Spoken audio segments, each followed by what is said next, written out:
In a remote rural village of France, life was a daily struggle. The land was dry and cracked, the rivers had long dried up, and the once lush fields were now barren. The villagers lived in hardship, constantly battling against drought and famine. Children, instead of attending school, worked alongside their parents in the fields, hoping to bring home enough food to survive. Year after year, the villagers waited for rain, but their hopes were crushed.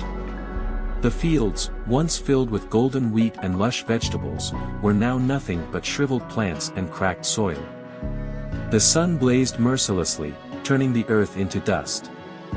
Farmers worked tirelessly, but their efforts yielded little. Hunger and despair loomed over the village like a dark cloud. Among them was a boy named Luis. Though forced to leave school to help his parents, he never let go of his thirst for knowledge. Every evening, under the flickering light of an old oil lamp, he devoured any book he could find, especially those on science and mechanics. His heart longed for a way to change the fate of his village. One evening, as he sat outside a neighbor's house, Luis heard the voice of a radio telling the tale of King Baldwin IV. The king, despite suffering from leprosy, ruled over Jerusalem with strength and wisdom. Inspired by this story, Luis felt a renewed sense of determination. If a sickly king could change history, then surely he, too, could bring change to his village. Luis observed the winds that swept across the barren land daily. If he could harness that power, he might be able to generate electricity, enough to run a water pump, to bring life back to the dry soil. A daring idea took root in his mind, pushing him toward action. He remembered his brief time in school, particularly the lessons on electromagnetism and mechanical energy. He recalled how a simple turbine could generate electricity and how a water pump could draw water from deep beneath the earth. His mind raced with possibilities.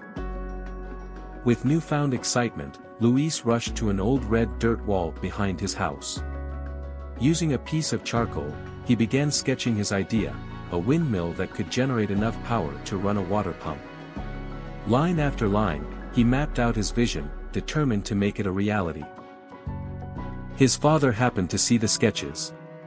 At first, he was speechless, amazed at his son's knowledge and creativity.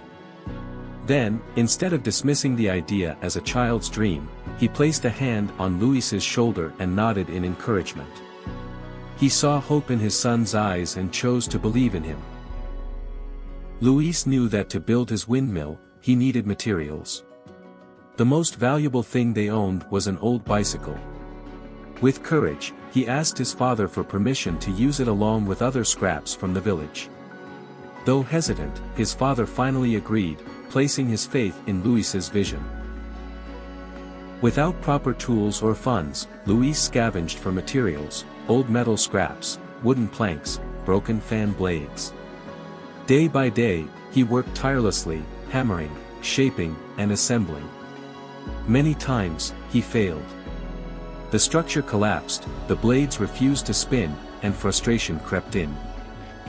After countless failures, one evening, Luis and his father finally erected a simple yet sturdy windmill. The towering structure stood against the sky, its blades slowly catching the wind. It was not perfect, but it was real. The villagers gathered around, their eyes fixed on the spinning windmill. Instead of praying for rain, they held each other, watching with silent hope. From afternoon until dusk, they stood there, believing that perhaps this boy's dream could save them. Word of Luis's windmill spread beyond the village. People marveled at the ingenuity of the boy who built a machine from scraps. Eventually, his story reached the French Minister of Education, who, deeply impressed, awarded him a full scholarship to study in the city. With a heavy heart, Luis left his village, stepping into the world of higher education. For 7 years, he immersed himself in science and engineering, carrying with him the dream of returning home to help his people. Now a successful young man, Luis finally returned home. Though the village remained poor, he wasted no time. With knowledge and determination, he worked to improve their lives.